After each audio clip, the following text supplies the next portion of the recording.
अगं येडे, तीच तर खरी गंमत आहे. आता हा जॉन पेद्रो गावामध्ये दारूचं दुकान खोलतोय. अगो बाई. फार वाईट गोष्ट आहे. म्हणजे काय, पूर्वी चोरून पिणारे निदान गावाला घाबरत तरी होते. आता गावातच दारूचं दुकान खोललं म्हणल्यावर मोकटच सुटणार की. होय. हे झालं एक. दुसरं दौलतराव, मा डेंजर माणूस. हो, मी त्याला नाही म्हणलं असत. लाख भानगडी केल्या असत्या आणि त्याने त्या जॉनला सतावलं असत.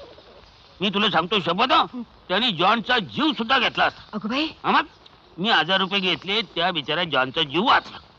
मी काय म्हणतो तुला कळतं का? हे करताय नसतंय. कळतंय जरा जरा. हे कळतंय पण वळत नाही. तुझ्या ह्या बिनकामी नवऱ्यानं आज रोख 1000 रुपये मिळवले. तुझी नड मिटली का नाही? दर दर दर तेवढंच एक काम चांगलं केलं सा. स्वयंपाकाला लागा. म्हणजे आजच्या संध्याकाळचं जेवण पक्क झालं.